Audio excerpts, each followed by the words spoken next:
Oi, gente! Hoje a gente vai começar a falar sobre termodinâmica e para começar a gente precisa de uma introduçãozinha para entender quais são os pressupostos e quais são as variáveis que a gente vai ter que levar em consideração. Então, primeiro de tudo, a gente precisa entender o que é um gás ideal, também chamado de gás perfeito.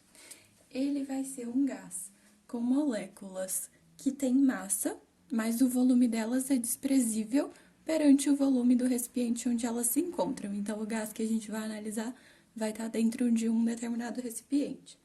Essas moléculas vão estar em movimento aleatório, então elas podem ir para qualquer lado e aleatoriamente.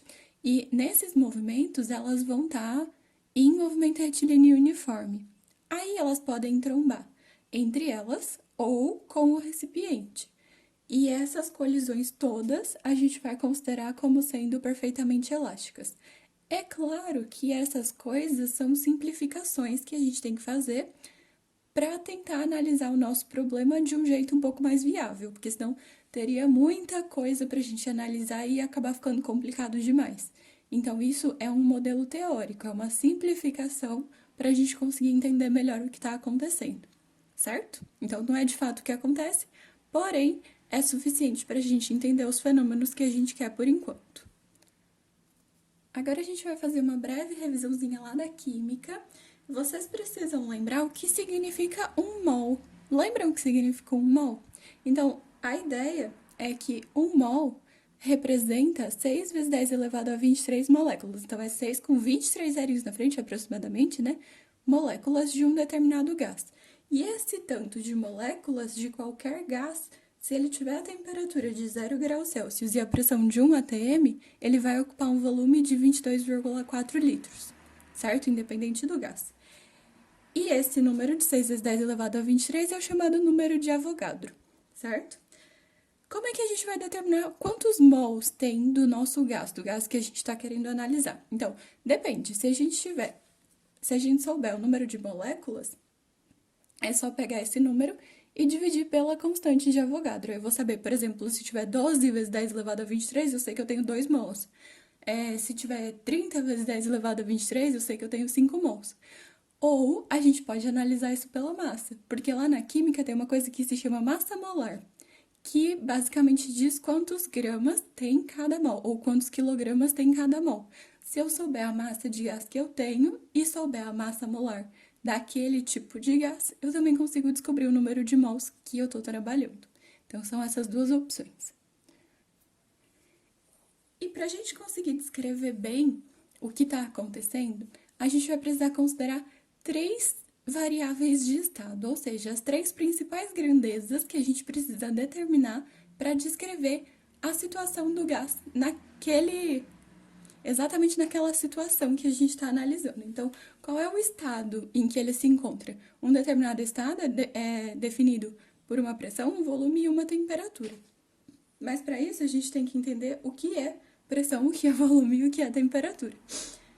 Então, temperatura a gente já estudou, vou começar de baixo para cima. Temperatura, lembram o que era? É o nível de agitação térmica, né? O quanto elas estão se mexendo ali dentro daquele recipiente. Então, quanto maior a temperatura, maior é a agitação daquelas moléculas. Lembrando que no Sistema Internacional ele é medido em Kelvin, temperatura é Kelvin. Então, é a escala absoluta. Então, é extremamente importante que vocês lembrem como transforma de graus Celsius para Kelvin, porque quase todos os exercícios vão aparecer em graus Celsius e vocês vão ter que somar 273 para passar para Kelvin, certo? Volume, por sua vez, como a gente considerou que o volume de cada molécula era desprezível, o volume do gás a gente vai considerar que é o volume do recipiente. Então, volume é sempre a quantidade de espaço que ele está ocupando. Se ele está dentro de um recipiente, o volume do gás todo vai corresponder ao volume do recipiente.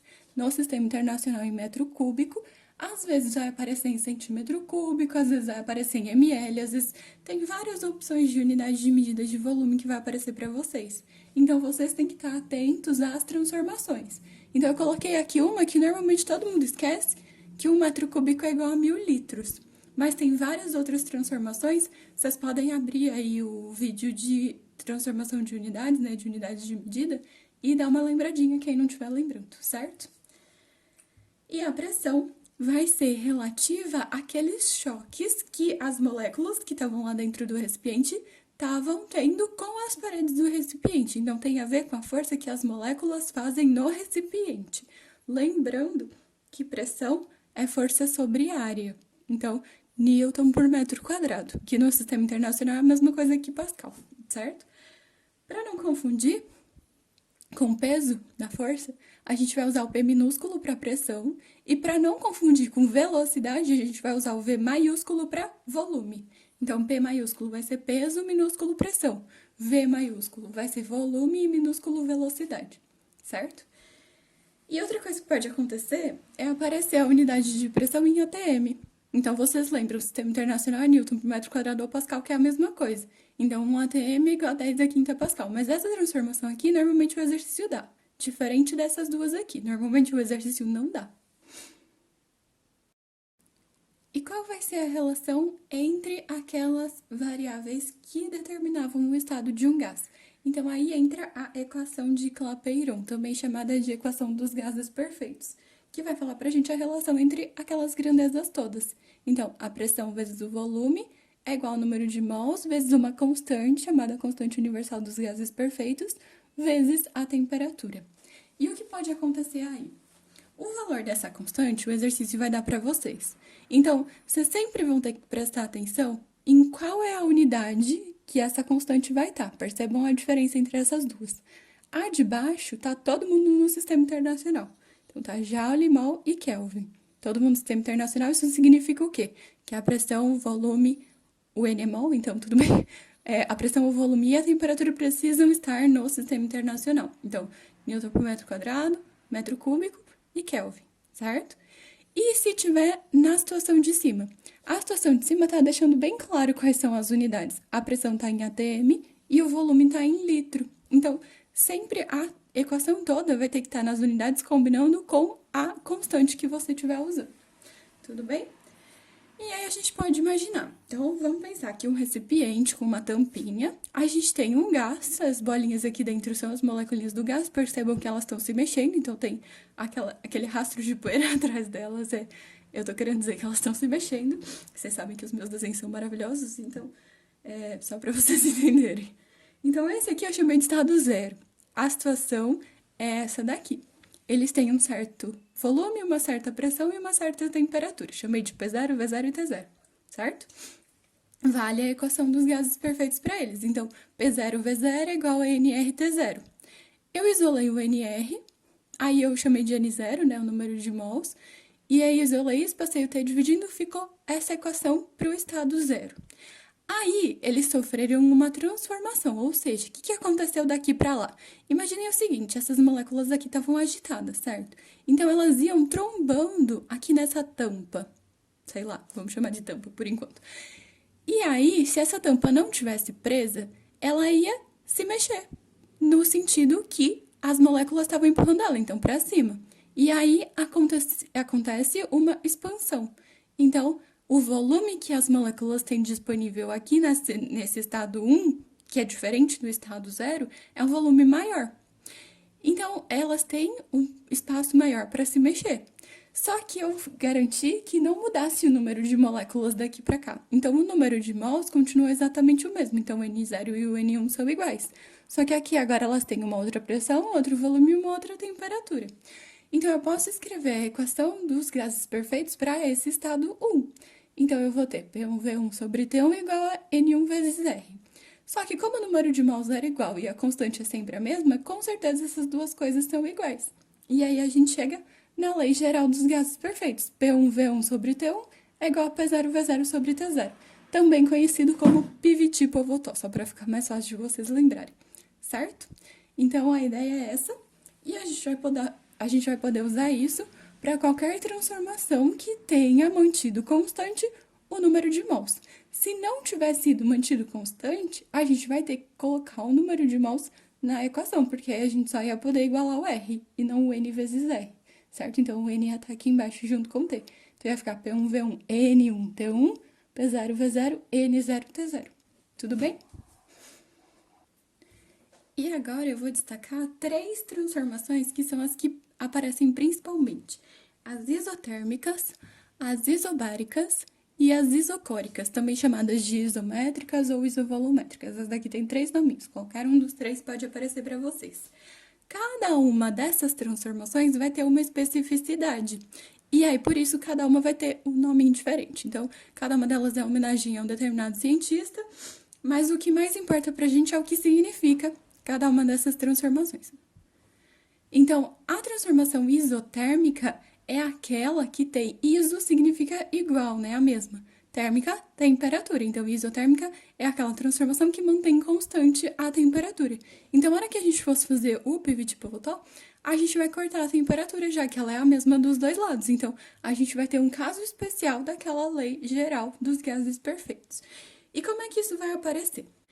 Os estados do gás podem aparecer em gráficos, em diagramas, normalmente diagramas de pressão em função do volume. Então, cada pontinho do gráfico se refere a um estado diferente. E como é que essas transformações isotérmicas vão estar representadas em um gráfico de P por V? Elas vão estar representadas por curvinhas, assim, mais ou menos nesse formato. Óbvio que eu desenhei torto, como sempre, mas vocês conseguem entender a ideia. Então, qualquer ponto dessa curva verde está na mesma isoterma, tem a mesma temperatura que eu chamei de T1. Qualquer ponto que está nessa curva rosa tem a mesma temperatura T2. Então, se eu tiver em um estado aqui e vier para um estado aqui, é uma transformação isotérmica, porque ele está na mesma linha coloridinha aqui do meu gráfico. Eu fiz colorido só para ilustrar, tá? Mas normalmente não vai aparecer colorido. Agora, se ele vem da linha verde e vai para a linha rosa, aí já não é mais isotérmica, porque ele está mudando de temperatura. E a gente vai identificar as temperaturas mais altas como sendo aquelas que estão nas linhas mais para cima, assim, na diagonal, certo? Então, a temperatura da laranja é maior que da rosa e que é maior do que a da verde, certo? Então, isso são as isotérmicas. As isobáricas vai seguir o mesmo raciocínio, só que não é mais a temperatura que fica constante, agora é a pressão. Bar, lembra, é uma unidade de medida de pressão. Então, isobáricas são as transformações em que a pressão é que é constante. Então, a gente vai cortar a pressão. E aí vai sobrar V0 sobre T0 e do outro lado V1 sobre T1. E isso muda o gráfico, porque se a pressão é constante, no gráfico de P por V, a pressão tem que ter sempre o mesmo valor. Então, ela vai pegar aqui no eixo da pressão sempre no mesmo lugar. Mas pode acontecer de não aparecer um gráfico de pressão por volume. Pode aparecer, por exemplo, um gráfico de volume por temperatura. E a gente percebe pela equação que o volume e a temperatura são proporcionais, são diretamente proporcionais. Então, se a temperatura aumenta, o volume aumenta também. Então, a gente vai ter uma reta na situação de uma transformação isobárica num gráfico de volume por temperatura, certo? E a última situação é quando o volume é que fica constante. Então, a gente vai ter isovolumétrico, que é o mais fácil de identificar, mas para diminuir a palavra também a gente chama de isométrica, então tira o volume, né, fica só isométrica, ou também aparece como isocórica. As 3 significam que o volume aqui ficou constante. Então, no pivot pivotal, a gente vai cortar o volume, e aí a gente tem uma relação entre pressão e temperatura. No gráfico de P por V, a gente vai ter uma reta em pezinha aqui, perpendicular ao eixo dos volumes, porque ele tem que ter sempre o mesmo volume. Então, aqui nesse eixo, ele tem que sempre pegar no mesmo valor. E se a gente tiver, por exemplo, um gráfico de pressão por temperatura, vai acontecer algo muito semelhante com o que acontecia aqui. Porque a pressão e a temperatura são diretamente proporcionais. Então, a gente vai ter também uma reta. E é isso, gente. Espero que tenha ajudado.